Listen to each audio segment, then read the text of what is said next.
Italian Football Podcast. Hello everybody and welcome to the Italian Football Podcast. I'm Carlo Garganese, joined as always by Nima Tavali.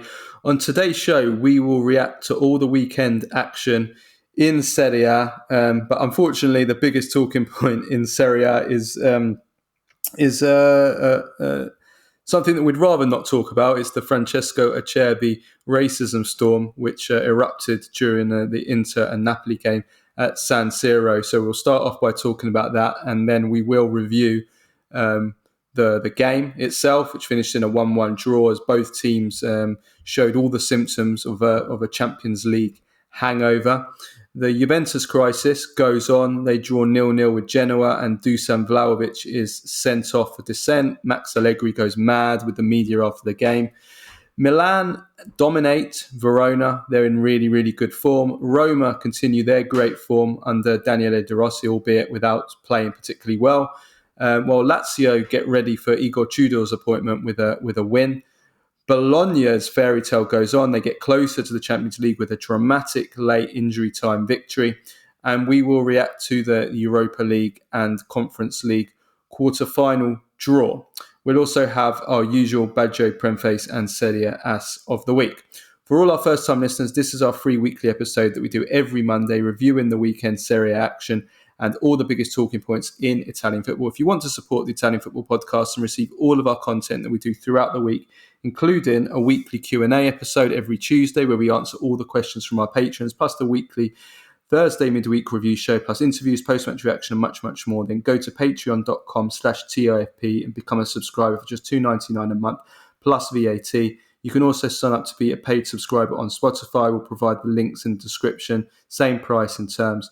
And for all of you who listen on Spotify, Apple and iTunes podcasts, we'd really appreciate if you give us a 5-star rating, give us a follow and a like. We are on YouTube as well. And if you really, it really helps us to grow and do more quality content for you guys.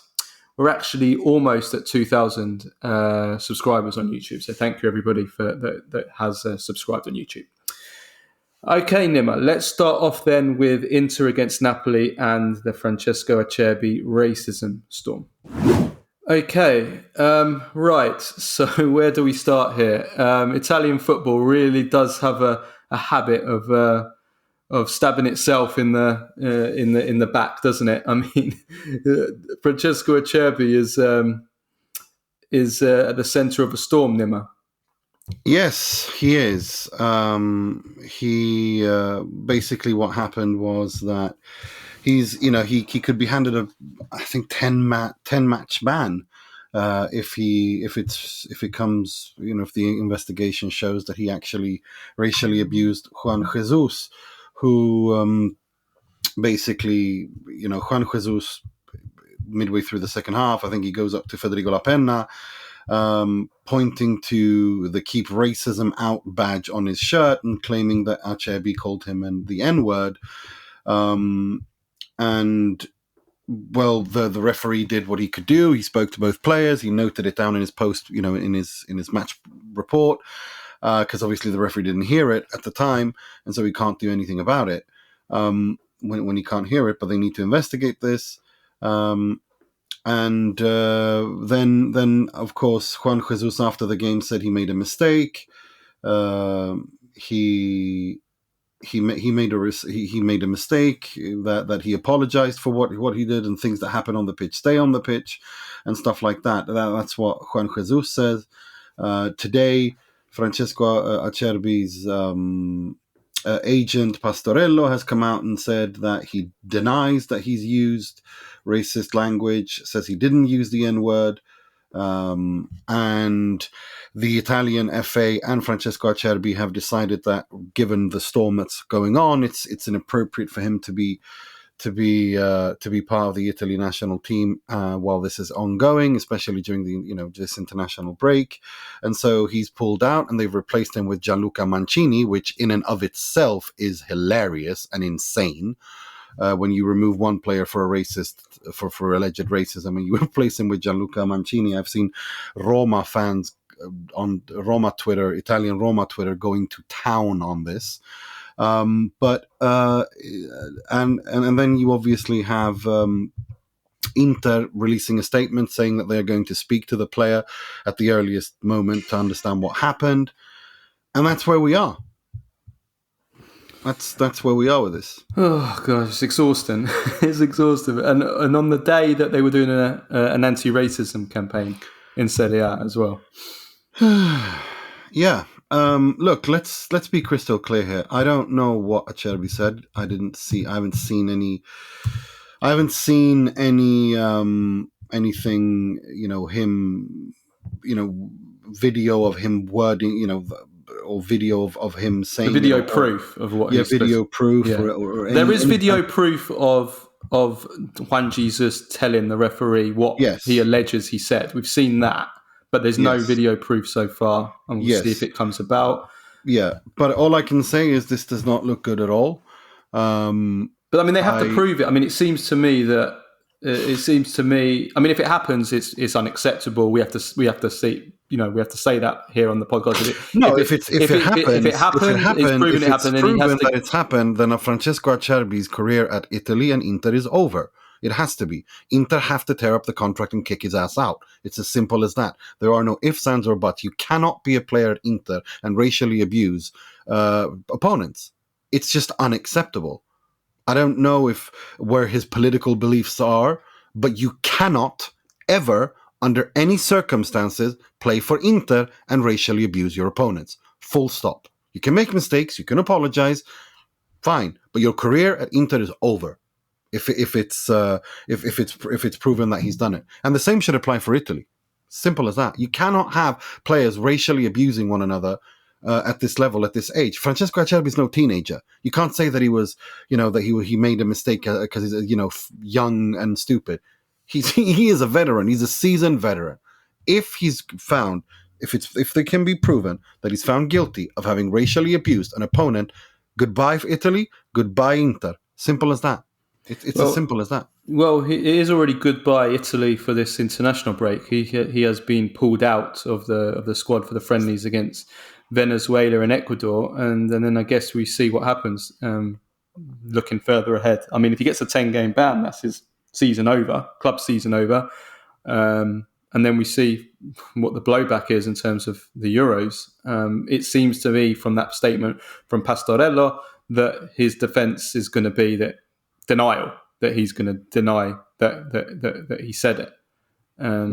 So if that's the case, then I guess that muddies the waters in terms of what's going to happen, because then how do you prove it? There needs to be.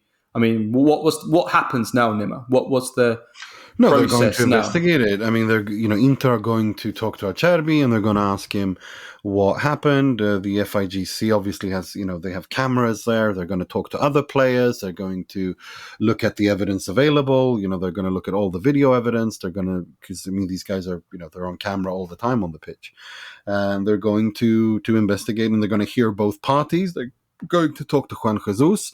They're going to talk to Acerbi, and do a thorough investigation, and we'll see what they come up with. If it's it's as simple as that. But it's not a good look. It's unnecessary. If he is found guilty, what do you think? Do you think you said what you would do? But do you think? I think Inter will have no choice but to tear up his contract.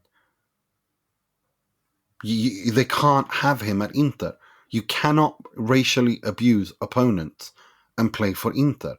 It's just not possible.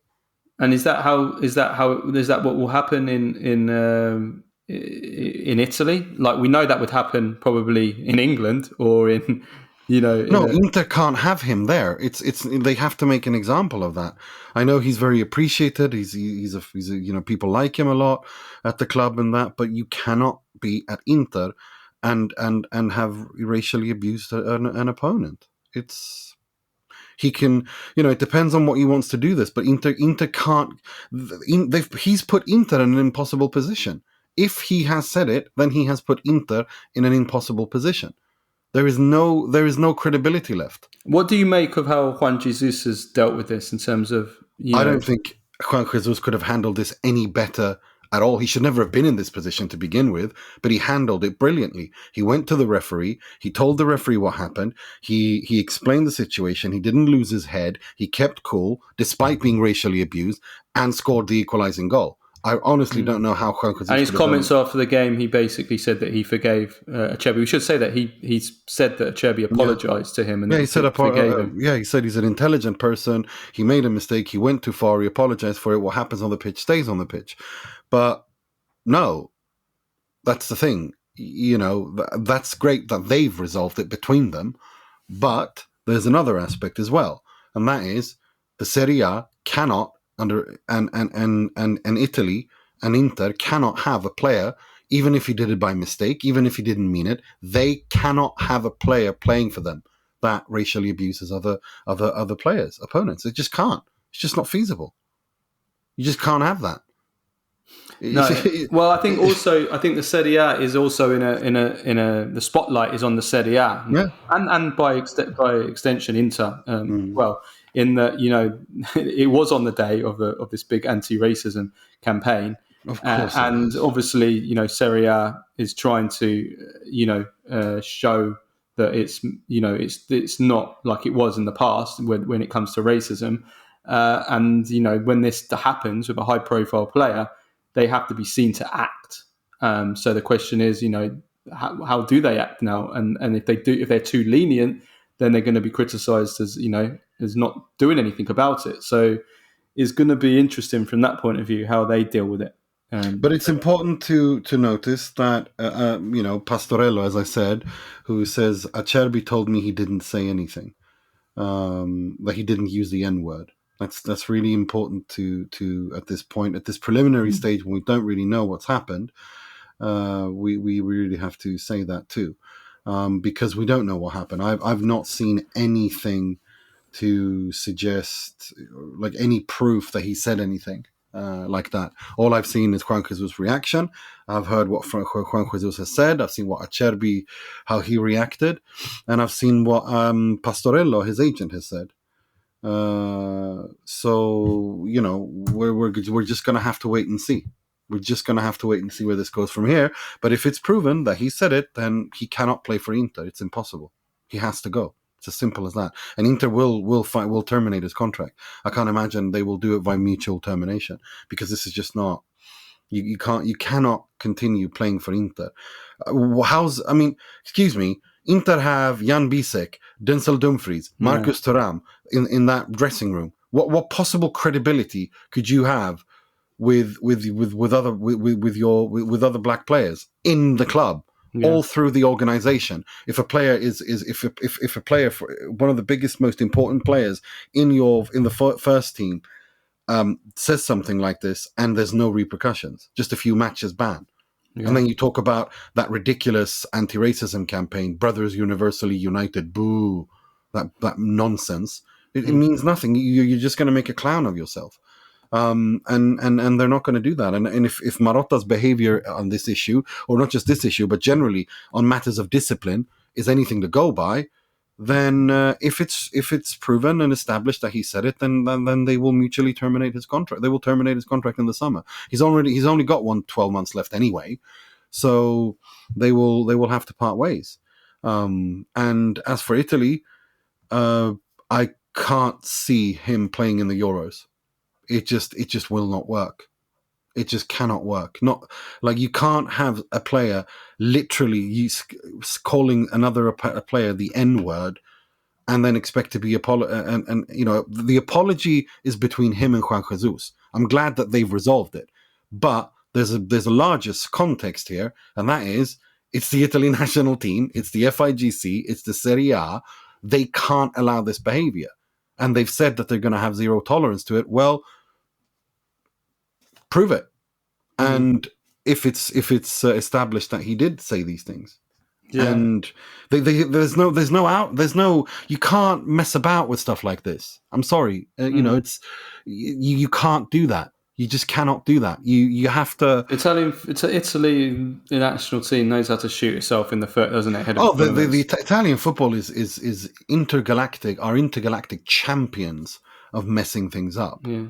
for First themselves. Tonali, and then if they were to lose Acerbi. their only irreplaceable centre back that they No, have, no, I no. mean, It's beyond stupid. It's so dumb.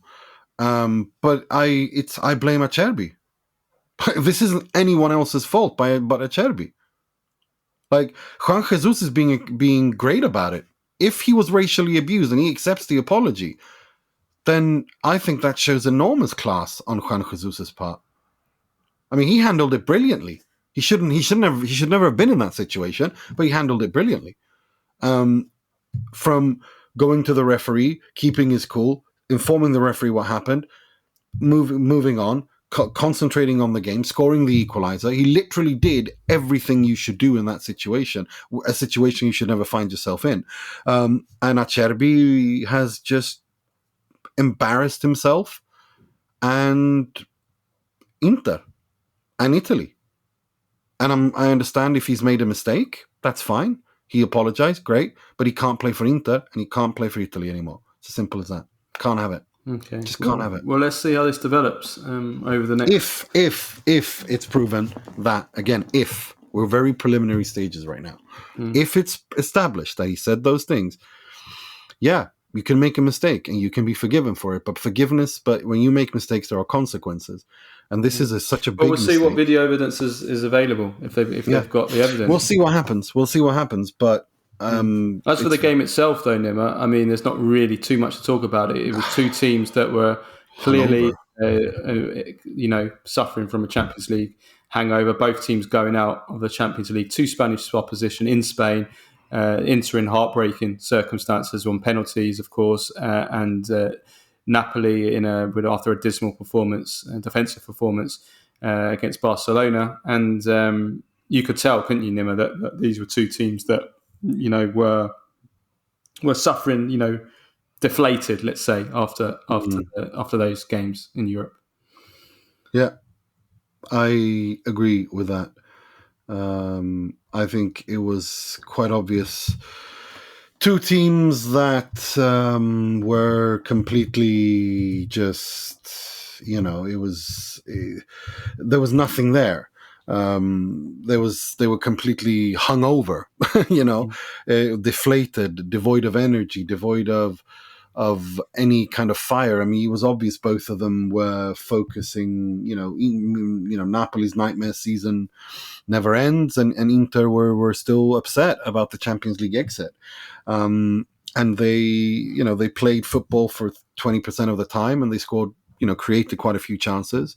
Should have probably scored one or two more, but overall, I think a draw is fair. I think it was a game that showed that Inter are going to cruise to the Scudetto. I don't think they're going to break any record or do anything like that, but I think they'll reach 95 points, 96 points. And they need to regroup now. They've had a very good season. It's disappointing that they exited, of course, in the Champions League, but they're going to win the Scudetto. They're going to win the 20th Serie A title. They're the second star, which they have been obsessing about for 13 years. And so, it's a great season for Inter. And I think we'll see that after the international break, when things cool down and calm down a bit, that we'll see a different Inter. And as for Napoli, that was a very important point. It's a point away to Inter. I think Inter had 5 wins in a row against Napoli at the San Siro. They put an end to that run. And they took an important point in the race for the Champions League. I think it's in normal circumstances. This is obviously a fantastic point for Napoli. Unfortunately, in these circumstances, when there's 9 games left of the season, and you're going into the game, you're 9 points off 4th, and you're 7 points off 5th. Then you have to win the game, unfortunately. I know that's an unrealistic thing to ask, away at Inter in the form they're in. But, they've actually, they've lost more ground now in the race for the Champions League. So, yes, it's going to give them confidence in that race, and that can't be underestimated. But it's ultimately, I think there's too much to do for Napoli now. They're going to have to be literally perfect for the rest of the season. They're probably going to have to win. Probably going to have to almost win all their games, like 8 or 9 of their games now, if they want to get a Champions League place. They're definitely going to have to win their head-to-heads. I mean, they've got Atalanta at home this after the international break next. Then they will have Roma as well and Bologna. They're going to have to win all those head-to-heads, and they're going to have to be almost perfect in the other games. So I think it's too much to ask. They're not creating much. I know they're playing Inter. You generally, except against Atletico, generally don't concede much chances. I don't think don't really seem to be creating enough, Napoli. But you know what? At the end of the day, it's a good result for them. We can't really ask much more, and they deserve the draw. I think a draw was probably the fair result. I think if you look at the balance of play, the balance of chances, the XG, they were pretty much similar. So it's a good draw for Napoli, and they have to really be perfect. A team that isn't perfect, though, Nima, right now, far from perfect, is Juventus, whose crisis goes on in a 0-0 draw against Genoa. But the big talking point here is Dusan Vlahovic is sending off. He gets sent off after losing it at the referee in the final minutes, seconds of the game, and he gets a red card for dissent. Now, first, I've got an important point to make here. First of all, yes, of course, Vlahovic needs to grow up, as does anybody who gets sent off for dissent. You can't do that. It's stupidity. You're a professional footballer. You're well paid. You've got to be able to control your emotions, however frustrated you are, or however bad things are going for yourself, for your team. I mean, Juventus are awful run of form, and the way that game went. It was a horrific game to watch. It was awful. It was genuinely awful. Game, but I think it was Juventus's worst performance in the league this season. Yeah, it was terrible. So I get that, but I also think that Miretti even said it at the end of the game. Players like Vlahovic and others as well, they're lacking the serenity right now, and I blame Allegri for that, because the players are, especially the attackers, they're fed up because Juventus and Allegri, they're incapable of constructing attacks, playing any kind of football. And the Juventus players and the attackers are frustrated because of Allegri. We've seen Chiesa's frustration numerous times recently. He went berserk when he was subbed off the other week. He's been disobeying orders and moving to the left side. And again, yes, we can criticise Chiesa, and we did do on this pod, saying he's been a baby. He needs to grow up as well. There is definitely an element of truth there. But I think that the players are nervous, and they're lacking the serenity, these players like Vlahovic and Chiesa, because they're so fed up of the way things are going in attack. And that's on Allegri. Allegri doesn't have the faith of his attackers, and they don't trust in. And this is boiling over with these ridiculous reactions. And so yes, we can blame the players. We can blame the players, of course, and we are. I think it shows everything. It just proves everything I said last week. Juventus are not mentally ready. This Juventus squad, these Juventus players, are not mentally ready. They're not mature enough. They're not psychologically strong enough to handle playing at Juve and facing disappointment. Juventus players in the past, from the Del Piero era to the Chiellini era and everything in between and before, when have you seen any of them behave like this? When have you seen them sulk like insufferable little children whenever things don't go their way? Never. You don't see that. What you saw was, even when Juventus were relegated to Serie B, you didn't see this behavior. But that's as much on Allegri, though, as it is on these players, no? I don't see how it's Allegri's fault that Vlahovic behaves like a sulking child. Allegri's is not able to control these players and get a tune out of them. No, I don't think it's got to do with that. I think Allegri's career has shown that he is more than capable of handling big players and fantastic players and building a dressing room and having them behave. In the past, again, this is the thing. We're talking about the past. We're not. Yes, but we're talking about players who are not champions, that are supposed that Juventus believe will be champions, but evidently are not good enough on a mental level, for sure. Qualitatively is a different debate with Vlahovic and Chiesa. I still think that qualitatively they can become with tweaks, but mentally neither of them are here. No one at Juventus is there, and that's not on Allegri. That's on the player. Allegri is not a daycare center teacher. He's not supposed to pamper and change their diapers. He's supposed to show them what it means to play at Juve, what it means to behave when you play at Juve, what it means to wear that shirt. And he's done that. They're the ones who are incapable of handling it when things go bad. And they have gone bad ever since the Empoli game, if we're perfectly honest.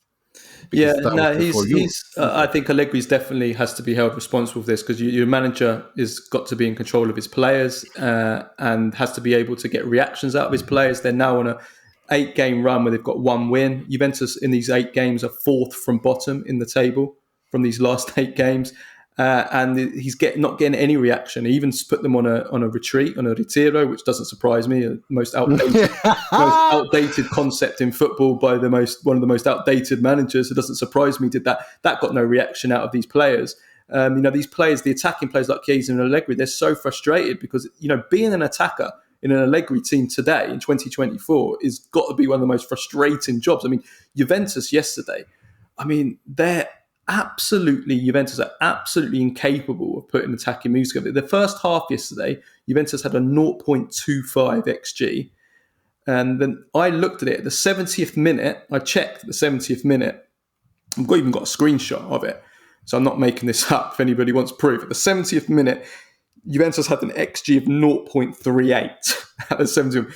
Then Juventus had a little bit of a rally when Illing Jr. and Keane come on. They both hit the post, and Vlahovic had a good chance with a header when he headed over. He was stretching a little bit, so they rallied a little bit later on. But I mean, it was from an attacking point of view. I mean, Juventus didn't concede anything in defence. I think Genoa had an XG of like 0.2 themselves, but as an attacking force, it was abysmal. It was absolutely abysmal, and it's just a damning indictment of what everything that I've said about Allegri as an attacker, being able to construct attacks and create chances and attack. It was so bad. And staying on Allegri, his quotes after the game, I mean, he lost his rag completely.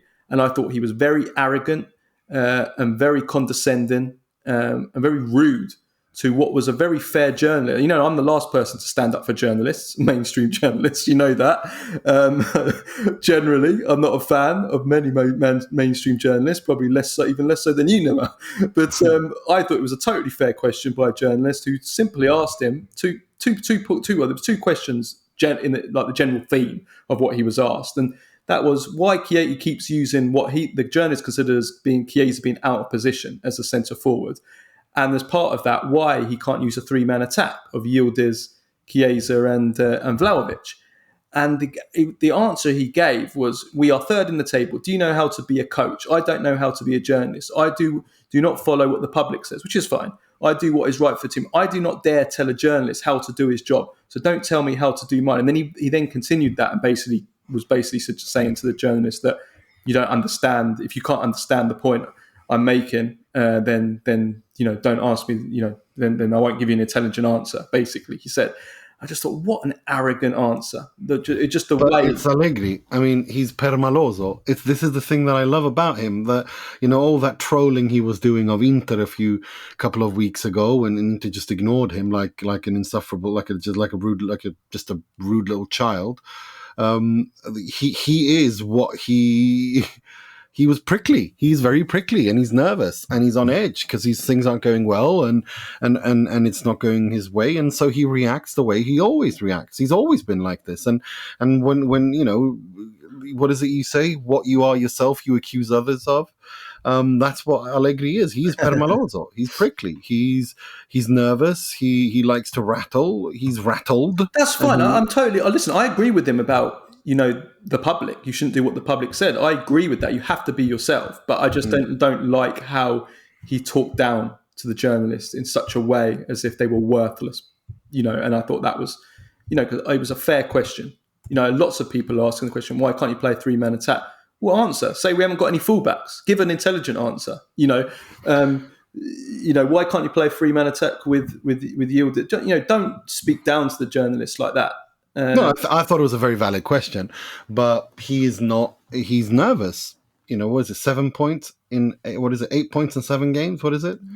Well, it's 1 win in 8. Yeah. I mean, They're fourth from bottom, basically. No, it's not going well at all. And he then also said after that, Nima, I'm pleased with what the lads did today, and it's a good launching off point for the next matches. I mean, well, of course next he 9 has matches. to say that. I mean, he has to say that. Is what do you want him to do? Seriously, what do you want? You want him to do? say he's pleased? No, we don't want people to say pleased. Just to say yes, we weren't at our best. We need to do better. If you want to be diplomatic, don't say you're pleased with the performance today. I mean, that's just going to trigger the fan base and everyone even more. I mean, that's just a joke. What, you're pleased with that performance? I mean, you just said to yourself, it's one of the worst performances of the season, or the worst, you said, of the season. I mean, it's laughable. And then you had the anti-racism message, which I think we can let him off on because it was a bit. Listen, that was by that presenter. The question people are saying, like, they need to look at that clip. It was a very tense interview. Things weren't going too well. He was annoyed. And then the question wasn't about the racism. The question was, do you have a message to add? And he said no. And then he went. Now, what they wanted him to do, what they had planned was that he was going to come out, they were all going to read off the same hymn sheet and say the same, racism is bad thing. But, he wasn't there, and it was obviously complete. His mind wasn't there. He was thinking of something else. He just wanted to get out of that interview situation. So I think we should, let's not, let people need to chill out sometimes. I know you don't want to have a bit of fun with it. And I've laughed my ass off at the memes of him, the last few days. And jokes are jokes. Jokes don't need to be fair. Jokes can be gratuitous. That's fine, but we shouldn't, like, people trying to say that he's racist and this, that, and the other. Like, chill out, okay? Just calm down, because the situation wasn't like that at all. Yeah, there's a time to be like Acerbi, if it's true. That's when you go hard. But exactly. Then there's when you have to be. Otherwise, it loses its impact. Exactly, and I mean, you don't want to do that either, because it's too serious of a matter to be treated as childishly and in an unserious matter, in an unserious, non-serious way. I agree. I agree with you there. No, he was pissed off. He was really annoyed. He wanted to get out of that situation. It was awkward. He was angry, and they didn't even ask him, about the racism thing. They just said, do you have anything to add? Which is a very common question in that situation. And when you don't have anything to add, you say, no, I have nothing to add. And then he goes away. So it was very poorly handled, but this is the Lega Calcio. This is the Serie A. They're everything about them. Let's remember that this is the organization that had a bunch of chimpanzees to promote anti-racism a few years ago. I mean, let's remember who we're dealing with here.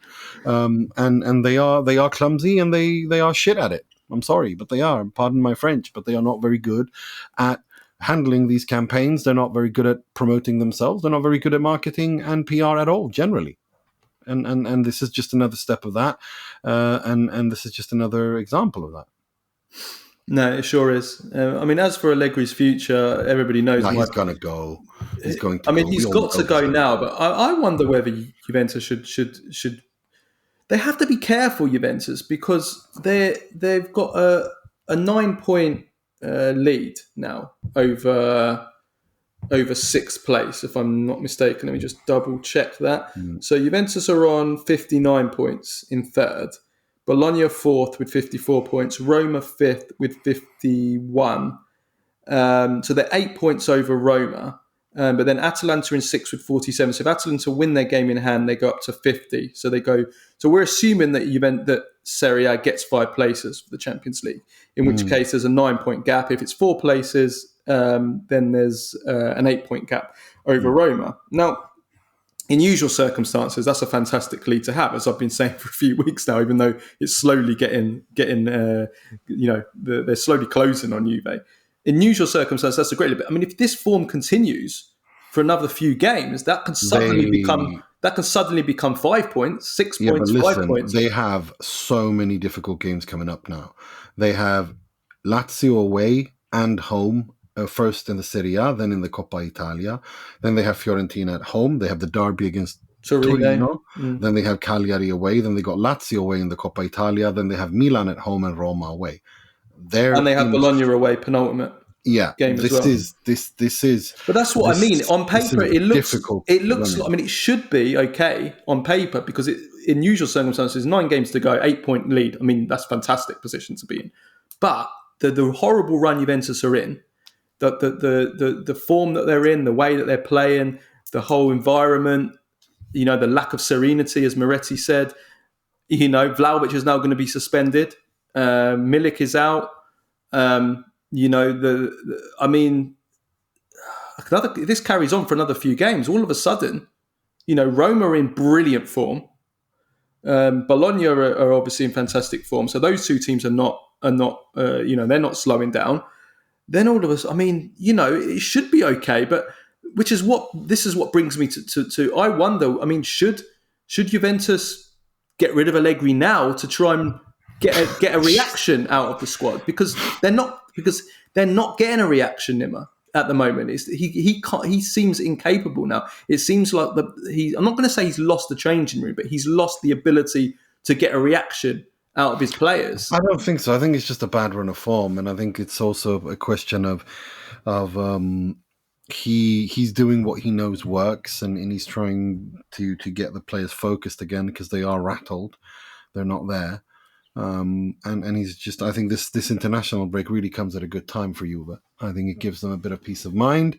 It gives them some time to focus on what they need to do and to address all the issues and to work, the players that are there. It gives everyone a bit of calm and serenity, and time to work through this. So yeah, I think it would be like, I don't think that as long like sacking him now would just be silly. It doesn't, it's not how Juve do things, and it's not how I think it would be very. You would open up another can of worms. What if they don't win the next two games and that reduces to 5 points? Would you consider it then because Champions League is at risk, or do you just? There's got to come a point where it's 8 games now. That becomes a 10-game run. There has to be. Yes, but they're playing a Lazio in complete freefall. If Lazio, they're going to have they've got a new manager, Tudor, and they're definitely going to have a new manager, Bounce, and they just want. It's. Anyway, listen, you can't back Juventus against anyone right now, as we've seen with this. No, their form is awful. You can't back them against. And that game against Genoa was dreadful. It's one of the worst games. They couldn't even beat. They couldn't even beat Verona, who they hired players. They found players off the street on the way to the match. They couldn't even beat them. They just drew with them. They were losing. Dear. Here we go. Verona had to find players off the street for that game. Do you want a game? Fancy a game today, mate? Yeah, playing Juventus. God. Talking about Verona, though, that moves us on nicely. Verona against Milan, 3-1 win for Milan. Milan playing really good now, really, really good form. They increased their lead now, 3 points over Juventus. They're looking really good for second. And Pulisic, as we've said, what a fantastic form Pulisic is in now. 4 games in a row that he has scored now. 12 goals this season in all competitions, and it's really now. He had his good start, then he kind of had a dip, and people were like, maybe he's not, he's not as good as we thought he'd be, and now he's really hit form again, and those numbers are fantastic numbers really for the season. No, they are. It's I don't know. Do you know who he reminds me of, Nima? No, you'll like this, I think, because he's Freddie Ljungberg. He reminds me of him. Fredrik Ljungberg, the Swedish player. Freddie Ljungberg? Fredrik Ljungberg, yeah, he reminds me of him because Ljungberg was the kind of player that was really good at getting into the box, late runs, good finisher, come from the far side to finish off chances at the back post, good pace, direct player, but not somebody that could really beat his man, not an amazing dribbler, but he had those, he had that ability to score goals. That's what he reminds me a bit of Ljungberg, Pulisic. Yeah, I don't know. I thought, I can see what you're saying. This kind of running in from the left and deep. Yeah, I see those. But look, he's having a fantastic season, and he's turning out to be very useful in the system. And he's been consistently, in terms of goal scoring, very important for Milan this season. And I think he will. It's been one of those instances where he's really hit the ground running from day one since joining Milan, and that's been very important for them. And where does he go from here? Because I think if there's one place that he did to support this season, it was the Champions League. That's where he was just he was a bit below the required level. And that's why when we started having the question marks about, is he of that level? So I think maybe that's where next season he needs to step it up. He needs to show that, he's proven himself now at Serie A level. Now he needs to step it up and prove himself Champions League level at that next step up. But that's true of all. That's true of all of Milan, isn't it? Like for me, I look at it. For me, Pulisic is a little bit of a representative of Milan this season. It's a new Milan. They've had a good season. They're probably going to reach the final of the Europa League. They're going to finish second in the Serie A. For the 2.0 Milan 2.0 of that project, it's actually a good first season. Question is if what happens with Pioli. Does he stay in charge of that? But that's a separate debate. But I feel like Pulisic is kind of a very good representative of this Milan where they are. It's a good start, but it can be better. It's a good place to be. I'll tell you who did impress me though. Okafor at centre forward. He played at centre forward with Giroud rested because he played in the Europa League game, and Jovic not starting, which will definitely have been a big disappointment for Jovic. But Okafor started as a centre forward, and I liked him in this role. I thought he was very dangerous. His pressing, his running, his interchange with Leao, but mainly like his pace and his movement. Very, very quick player, very nippy. Very dangerous on the transitions, along with, of course, Leao. And I think, from a tactical point of view, I see Okafor away from home more than at home as being someone that you can potentially play in that centre-forward role away from home. Because when you're away from home, you're going to be it's less about possession, having all the play in front of you all the time, which is something that obviously, naturally, he's not going to be someone with back to goal like a Giroud or like a Zirkzee or Zlatan or that kind of player where everything's in front of you. You need to play the wall. You need to be able to bring others into play and link that way. When you're playing away from home, it's going to be more kind of transitional play with space ahead of you. And I think in those aspects, because Verona did try and play, he did come and play. I think Pioli, we actually have to give him praise. He actually read this game spot on. He saw how this game was going to play out, that there were going to be those spaces, and he saw that Okafor's pace was going to be useful. And I thought he did really, really well. And it was thanks to him that Pulisic scored the first goal. And so I was impressed with Okafor. And like I said last week, I like him. I think if he can stay injury free, I think he's a good weapon in the Milan forward line, either from start or certainly off the bench. No, agreed. I really agree. I think I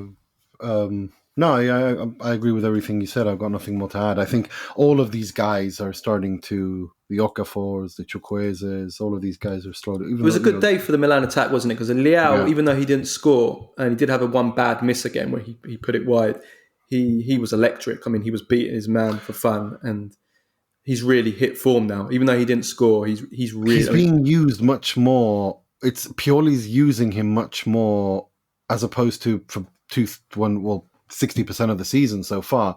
He's used him more in the build-up play, but now he's pushing him more towards goal. Ever since you did that fantastic breakdown, I feel like his decision making has really, really improved. Like when to shoot, when to pass, but also the execution. I thought they were going to do it next season, that they were going to continue with this build-up, but since then, it's like Pioli has like pushed him more. Like, okay, well, we're done now. You've done great. Now we want you to use what you've learnt so far in that final third. And they've, I think, actively pushed him more towards goal. I think he's been outstanding the last few games. One other attacker I thought was a nice goal from Chukwueze as well. One attacker that I really like the looks of is Tijani Noslin, who joined Verona. He's got a great goal. He went close with another fantastic shot.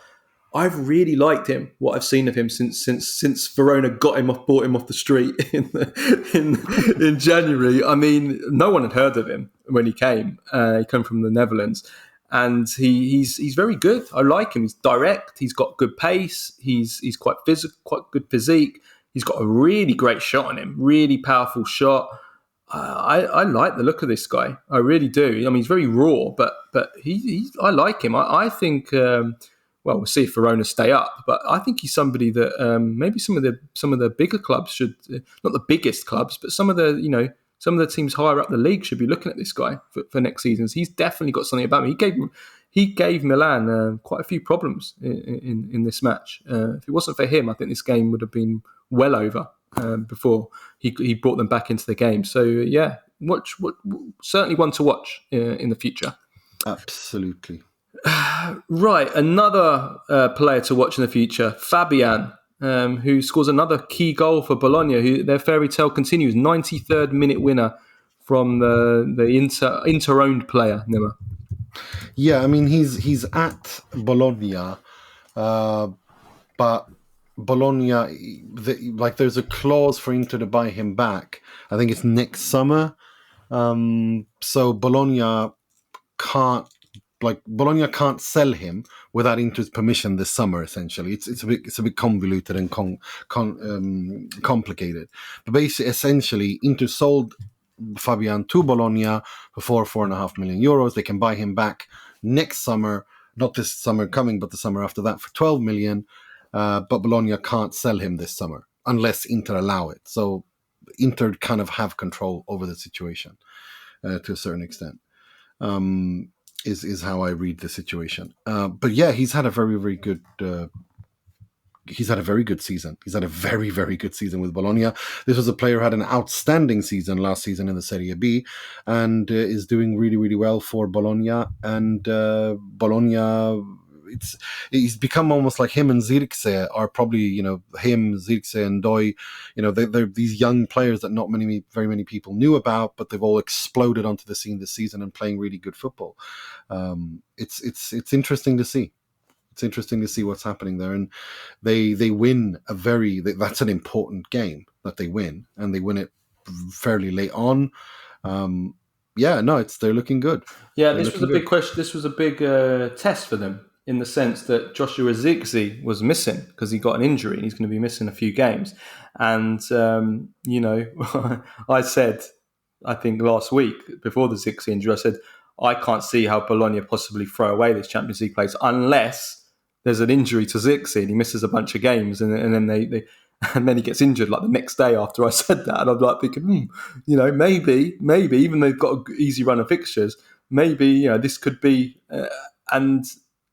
But having said that, even though they scored in the 93rd minute, Bologna dominated this game. They had chance after chance. Caprile, who actually made a mistake on the goal in the build up to it, he made some miracles. Orsolini, straight after he'd got a call up for Italy, missed an open goal, and it was all Bologna. They completely dominated, but they got the win in the end. And I think this is another sign. They're answering every question, Bologna, because they're scoring late goals, late winners. They're getting comeback wins like against Atalanta.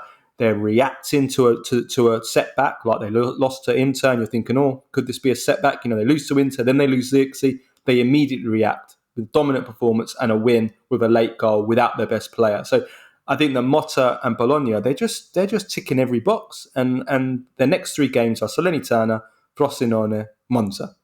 I mean, you back them to win all three games, and then it's all over. I think they're not. I don't think they can possibly lose it from that if they win those three games. So they're. Yeah, no, I'm with you. And I have one other thing I wanted to say. We had a debate. I can't remember if it was last week or the week before, and I posed a question. I said, "Is it good for Serie A? Should we want Bologna to be in the Champions League? Because is it bad for Serie A? They lose Motta, they lose maybe Zirkzee, they lose some of their key players, and they get humiliated in the Champions League. I mean, that's no good for anyone." I've changed my mind now. You know what? I want them to get in the Champions League. Okay. Because after Inter went out, Napoli went out with such a pathetic performance. Napoli, and I'm thinking, you know what?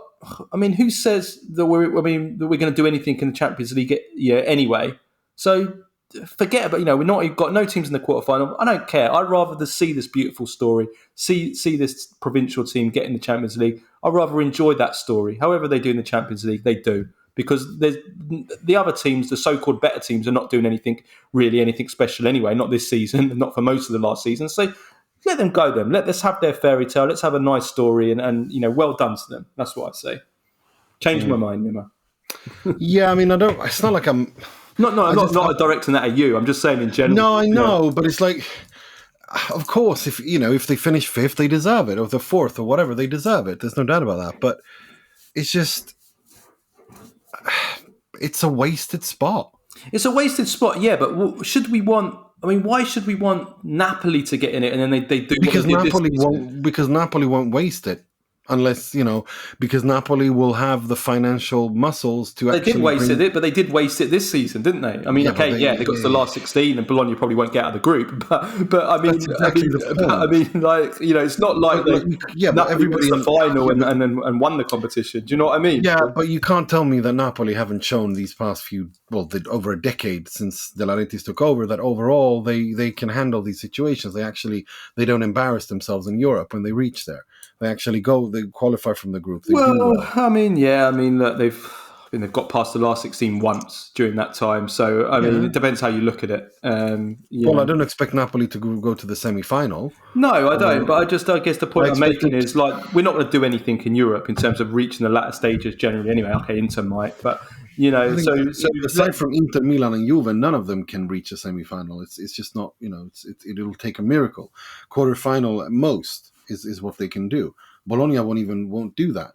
What I mean is, I don't want to take away the beautiful story of a historic. No, I'm not taking away the historic story just for the sake of we want someone else to do well when they're not even going to do well anyway. So Yeah, but I mean, I think there's levels to this. This notion that everything else but winning the Champions League is a failure. I mean, I don't buy that. I think that it's important because of reaching the quarterfinals, reaching the last 16 is an achievement. It is an achievement. I think it's again this thing we were talking about a couple of weeks ago about how football is now the ground floor is scoring like Messi and Ronaldo. Like anything other than that, it's you're a mid, you're this, that, and no, Ronaldo and Messi are the outliers. Do you know what I mean? Like it's this notion that only winning the Champions League, that's the ground floor. Everything other than that is a flop. Is silly. It's ridiculous. Sorry, I'm laughing because I've just seen you've done a post about Transformers, and I'm just trying to work out why you've done a tweet. Because this tweet asked me if I was, name a character. What was it? A fictional character that died. When I was a kid. Sad. They made you sad. They made me sad. And Optimus Prime dying was a traumatic experience in my childhood. I don't know why we're talking about that. Yeah. But yeah, and everyone who was in my generation would remember. Come on, it was Transformers. I did like Transformers when I was a kid, I have to say. Okay, right. Let's move on to Atalanta Fiorentina. Very, very serious issue here, and that is the game. Well, the game was postponed after the Fiorentina general manager Joe Barone was rushed to hospital before the game with it seems a suspected cardiac arrest. I'm not sure if that's actually been confirmed. But no, I haven't seen anything about it being confirmed. Yeah. Just that he started feeling bad suddenly. Yeah. Nothing else, nothing official. The reports are that he was in a bad way. He was rushed to hospital. There was emergency surgery. His family has flown over to be with him, the Atalanta team. Obviously, the game was postponed. Who witnessed the incident? It's Italiano, and some of the Fiorentina players went to the hospital to be with him. And there's going to, when we're recording this on the afternoon of Monday, so probably by the time this comes out, there will have been another update on the situation with Barone. We just wish him, we wish him all the best and hope that he makes he pulls through and he makes a good recovery from this, because it does seem quite serious. I think it was clear it was serious once the game was called off. You don't call off a match unless it's something very, very serious. So yeah, we pray for Joe Barone, and we hope that he makes a full recovery. Yeah, we absolutely do. Okay, let's move on to Roma against Sassuolo.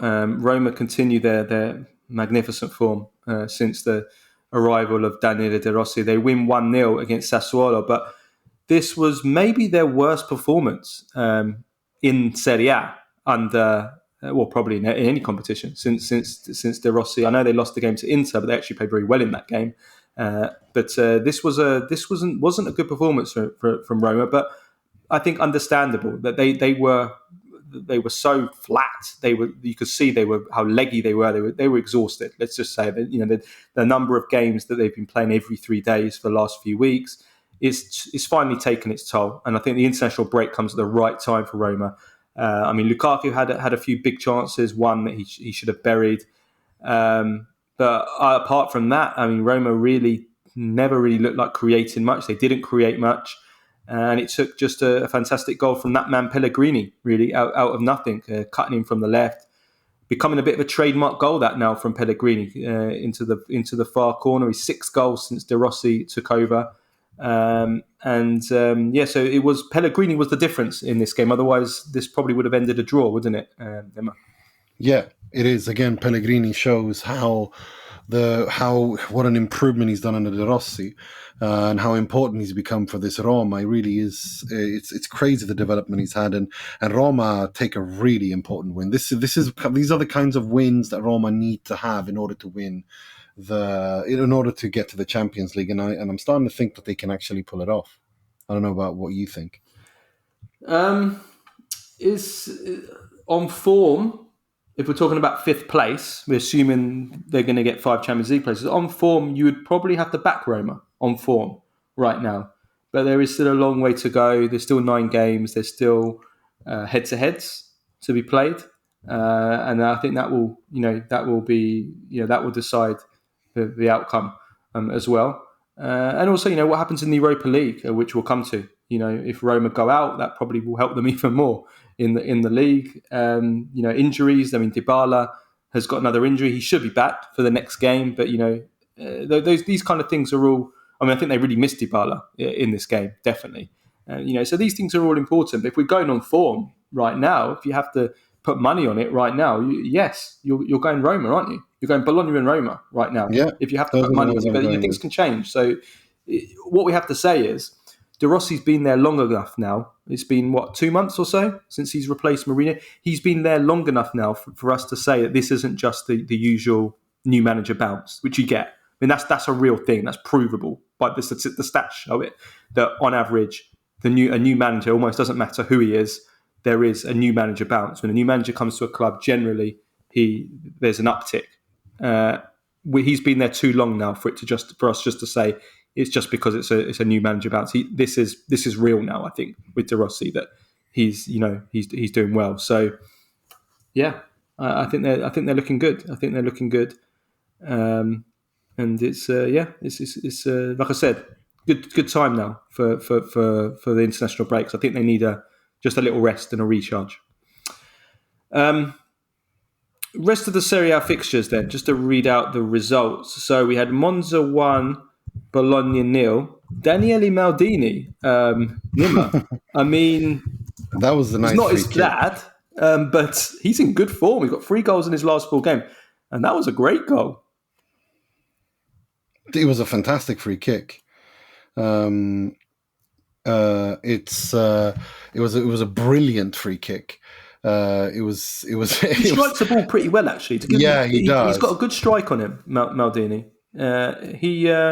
What I love most about this is the fact that him and his dad, Paolo, scored 33 years apart against the same manager. So Paolo Maldini scored against Ranieri when Ranieri was at Cagliari 33 years ago in 1991. And here we are, a third of a century later, and his son is scoring against the same manager. I find that's just amazing. That's just mind-blowing for me. That really is. No, I'm with you. Amazing, isn't it? Amazing story, that. Udinese 0, Torino 2, Salernitana 0, Lecce 1, and Pippo Inzaghi is about to return to the Salernitana bench, which suggests, Nima, to me that they want Inzaghi to lead the promotion charge next season. Well, I'm not. Otherwise, what's the point? They're going down, so because they're in panic mode, and Sabatini has failed miserably, and there's talk of him being sacked as well. Bringing Liverani in to attain the salvezza was mad. It was a really weird January transfer window as well. no, it's they're going down. I don't know if Filippo Inzaghi is going to stay over the summer, but I think what they're doing is just throwing, Sticks at a wall. shit at a wall and hoping it sticks. And yes, if Inzaghi returns, then I don't see how Sabatini stays, and what's going on there. So Jervolino's cocked up. Let's be honest, he's cocked up completely. But it wasn't a good. It was an interesting one for all of the relegation battles. The final team of which was Frosinone, who played Lazio, and they lost 3-2 in a very exciting game. Can I just say on Frosinone, though, Nima, I had never seen a team concede more goals when they're completely on top than Frosinone.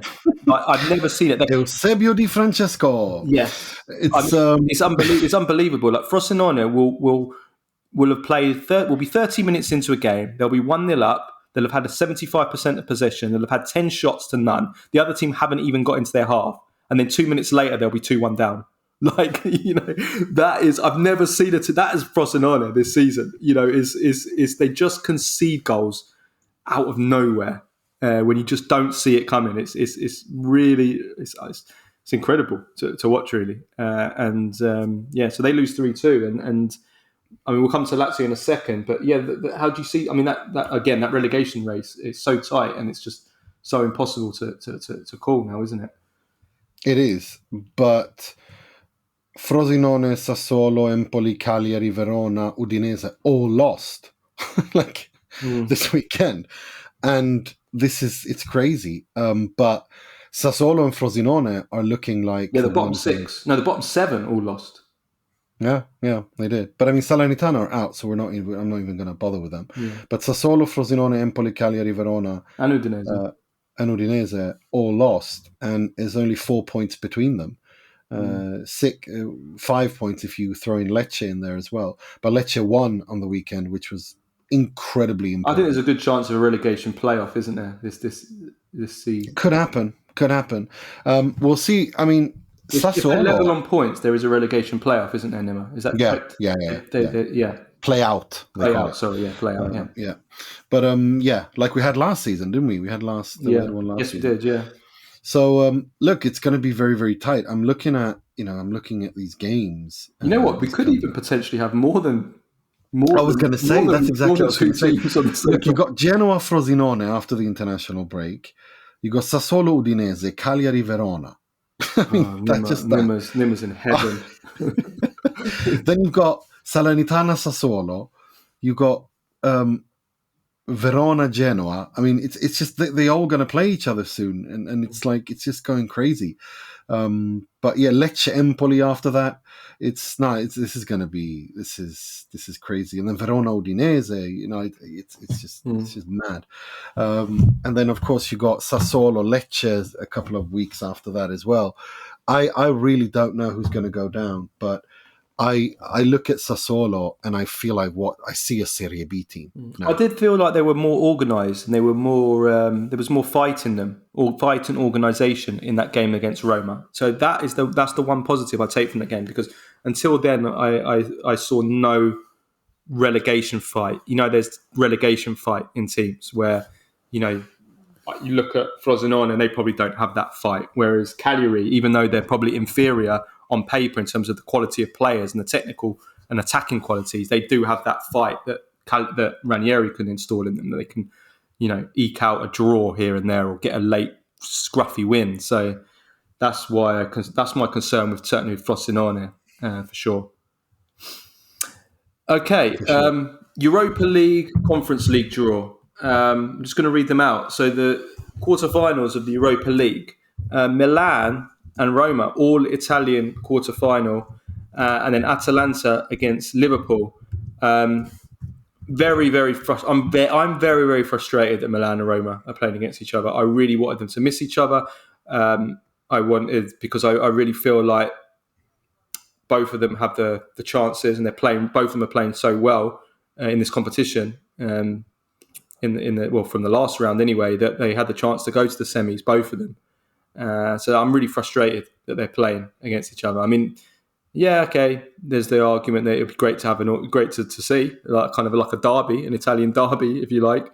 But I wanted them to miss each other. That's really frustrates me. That does. And then of course Atalanta play Liverpool, and which is going to be very, very difficult. It's look, the Liverpool thing really annoyed me because I really thought that Atalanta, because I want Atalanta to win the Europa League, because I think Milan and Roma are going to finish in the top 5 in the Serie A, so they're both going to be there anyway. So if Atalanta, who finish outside of those places, win the Europa League, then Italy potentially has 6 teams in the Champions League. Yeah, so that's kind of, that annoys me. But I'm not going to discount Atalanta. Okay, defensively they're awful. We saw that against Sporting again, but don't discount them. They could cause an upset. Yeah, it's 5% chance. It's going to be very difficult. Liverpool, although Liverpool lost to Man United, so I think Atalanta are a better team than Man United right now. So who knows? I mean, I think the one positive is that the second leg is in Bergamo. If you're playing the second leg at Anfield, forget about it. Completely forget about it. And in fact, playing the second leg at home is I saw a stat that 68%, since they got rid of the away goals rule, 68% of the two-legged knockout ties in Europe, 68% of the winners are teams that play the second leg away from home. I'm sorry, the second leg at home. Sorry. So you play the second. If you've got the second leg at home, you've got 68% chance of winning based on, all the matches we've had since the away goals rule was scrapped, which I think is pretty damning, isn't it, Nima? Yeah, it is. And it adds to your argument the other day when you said about, I'm not sure whether scrapping the away goals rule was a good idea. I mean, I think it was a good idea because it was archaic. But my thing is, I think the balance is tilted too far the other way now. I think there's no need to, like, if you're going to have extra time, then I think you should have. Then I think we should have the extra goal, like the away goal rule, just for that, or scrap extra time altogether. Do you know what I mean? Like, I just feel that I want it balanced out. I think the away goals rule for 90 minutes. Well, okay, you could say, well, they also have it in the first leg, but I feel it was too archaic and it was a good change. But I just those extra 30 minutes to me, without it, are an advantage I don't particularly like. Yeah. I agree with you on the extra if that time. Makes sense. I mean, no, I agree with the extra time thing. Absolutely, it's an unfair advantage to get 30 more minutes at home in front of your own fans. It's not fair. It's not fair at all.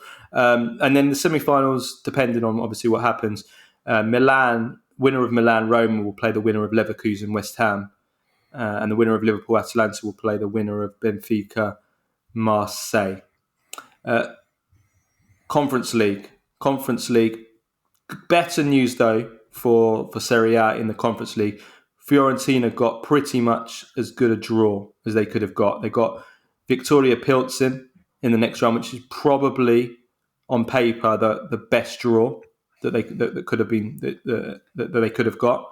And they play the first leg away from home against Victoria Pilsen. But even better than that, if they go through that tie against Victoria Pilsen, they play against Club Brugge or PAOK Salonika of Greece in the next round. And after Victoria Pilsen, the next two weakest teams are those two teams. So they miss out Aston Villa, Lille, who play against each other, Olympiacos and Fenerbahce. They miss out all those teams until the final. So it's a really great draw from Fiorentina. And now, I mean, Fiorentina have been given a golden opportunity to get to a second successive Conference League final, haven't they? They really do. They have to get. I'm sorry, but if they don't get past Victoria Pilsen and PAOK or Club Brugge, that's a failure. Yeah, I remember you saying exactly the same thing at this stage last season. Yeah, I remember you saying the same thing. Because it's true. Fiorentina are qualitatively, together with Aston Villa, the two best teams in that tournament. It's as simple as that. And with the draw, avoiding Olympiacos, Fenerbahce, Lille, come on. They have to reach the final. Anything other than that is an abject failure. I saw some people saying things like, "Oh, we should praise Italiano for reaching 2 European finals with Fiorentina." I'm like, no, we're not. I'm not doing that, because have you seen who they played against? Mm-hmm. Yes, it's an accomplishment for a club of Fiorentina's level to reach 2 European finals, absolutely.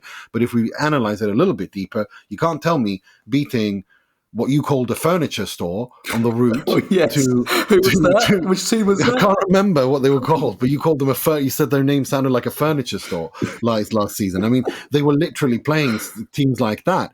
And I'm sorry, but it's a Serie A team that finishes 7th for 2 seasons in a row. And I'm looking at who they're playing. They have to, for me, beating West Ham in the final would be an accomplishment, an overachievement, or something big. If they beat Aston Villa, who are definitely going to the final, then that would be an overachievement. But reaching the final of the Conference League, playing against furniture stores, I'm sorry, but you're going to have to. I'm not going to jump for joy. I found out the team. I had to look it up. It's a Latvian team, RFS. Yeah, that's the one, RFS. Yeah, I'm sorry, but it's not what. So this is where we are now. We're giving credit for beating Latvian teams, and I don't know, Bulgaria. Like, come on. Yeah, like it's not serious. Let's be serious. We're playing teams that are fifth, RFS. fourth. Buy one sofa, get one free. I'm sorry, but it's Fiorentina, for crying out loud. And They drew with the furniture store as well. They drew 1-1. Yeah, I know. I remember we were talking about it. But it's like, this is what I'm saying. Like, I think that, look, Fiorentina have been lucky in the draws, because they could have also faced up with other teams. To be fair with you, there never really is that many quality teams in the competition, is there, generally? No, that's what I'm saying. And that's what I'm not saying, for me to consider that Vincenzo Italiano has done something historic, like beyond the Wikipedia stuff of reaching 2 European finals in a row, which is historic in the sense that Fiorentina haven't done that, fine, that's great. But if we actually analyze it and look at who he's played on the route to the final, then it's good for Serie A as well, in the race for that 5th place as well. Absolutely. We've got, for instance, because we did lose 3 clubs. Which is a big knock in that race. But luckily, all our 4 teams went through in the weaker competitions. But then also having Roma play against Milan is also a knock. That really annoyed me, because we're going to lose. Because we're going to lose a play. We're going to lose a team there, and we're probably going to lose Atalanta. So you're already down to probably down to 2 teams. In the semi-finals. No, but that really annoyed me, to be honest. And me. It's the Milan Roma draw just pissed me off, because it really, really annoyed me, because there's no. It's like, it annoyed me when Napoli played Milan last. Yeah, me too. I would have liked to have seen them play other teams, but it is what it is. But I do think that Milan strike me as slightly more favourites, over Roma, even though I think Roma have played really well in the Europa League. Can I just say that Nima, Inter put out a statement as we're talking now about Acerbi. I'll read it out. So, Inter takes note of the press release published by the FIGC in relation to the facts concerning Francesco Acerbi during last night's match against Napoli, and of the fact that the FIGC and Acerbi have agreed on the player's non-participation in the next 2 friendly matches of the national team scheduled in the United States. Inter reserves the right to consult with its player as soon as possible in order to shed light on the exact dynamics of what happened last night. So I think I said that. This isn't new. This was the one I was... did you read that out? Yeah. I didn't read out verbatim, but I said that they're going to speak to Acerbi and conduct their own investigation. That's what I was referring to. This is this doesn't look good at all, and Inter are taking it seriously, as they should, and we'll see where it goes. But Milan Roma, I can't help but feel that Milan will edge this out. I don't know. What do you think? You think Milan will edge it out, or Roma? Yeah. Milan. Yeah, it's going to be tight. Don't get me wrong; it's going to be really tight. But I think Milan will just slightly edge out. Yeah, I mean, gun to the head, I think probably I'd go Milan, but I do think Roma have got a chance. I do think Roma have got a chance. It's a hard one to call. Again, let's see what the situation is in terms of injury news and form going into those games. The one advantage Milan have is that Milan will definitely afford to rest players before the games. in that because they've got the top four basically wrapped up, well certainly wrapped up, I think. So before the game, Milan can basically rest Leao, rest Giroud, whereas Roma can't afford to do that in Serie A, and that could be decisive. In fact, Milan have Lecce at home before the first leg, and then they have Sassuolo away before the second leg. I mean, I know they're relegation teams and they'll be fighting, but you can't ask for a much better. Whereas you look at Roma's games before, and they have the derby against Lazio before the first game, which is going to take a lot out of them 4 days before. And then they play Udinese away in the game before. But as I said before, they can't rest players because they're going for that top four. So maybe physically, I think Milan probably will go into this game better, and that could be the difference maybe. Mm. There you go. But yeah, it's going to be fantastic tie. Let's finish off with Badjo, Premface and Serie Ass of the week. Okay, Nima. So who do you have? Anybody for Badjo of the week? Well, it has to be Maldini's goal. That free kick that would have made Baggio proud, no? Yeah. I can't argue with that, Nima. I can't argue with that. It's a stunning goal. It really, really is a stunning goal. It was. I was like, whoa, when I saw that. It was absolutely stunning. Yeah. No, I can't argue with that. Right, Premface of the week. Your new friend, Nima.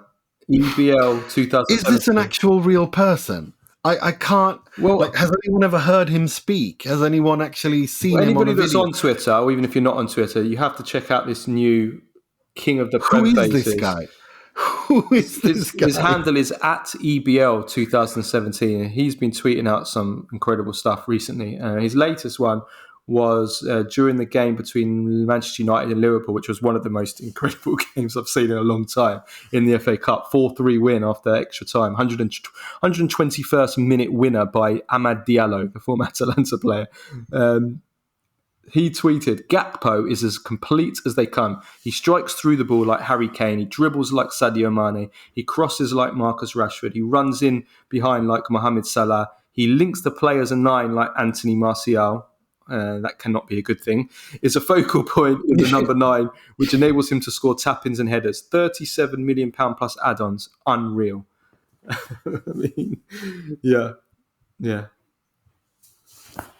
It's EPL 2017, who last week said that Van Dijk was the best defender of all time and better than Maldini, and Van Dijk in his performance was at fault for 2 of the goals, and he got turned by Antony, who hasn't scored a goal in England for a domestic goal for a year, and hasn't beaten a man probably in his entire career, and he got turned by him for Antony's equaliser that took the game to extra time.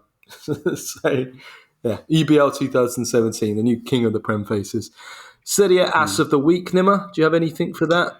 I think this entire thing, their racism campaign and the way they handled it with Allegri was just so embarrassing and cringe. So typically of Serie Ass. It's just Serie Ass. And of course, Acerbi allegedly racially abusing someone during that as well. This can only happen. It's the most Serie Ass thing ever. Like on the weekend where they launched their anti-racism campaign, they also the biggest racism scandal of the year happened. Yeah. It's just you couldn't make it up. You couldn't write. You couldn't make it up even if you tried. You couldn't. It's just I don't even know where to begin with this. Like how do you manage to cock things up like this? Like what like. Oh no. Anyway, let's leave it at that. We'll be back later in the week. We'll have the Q&A episode. We will confirm on the Thursday show because Italy are playing on Thursday, so we'll be in touch about that. But we could do that on Friday. Potentially, we'll confirm on that, but we'll definitely have the Q&A. So until next time, ciao.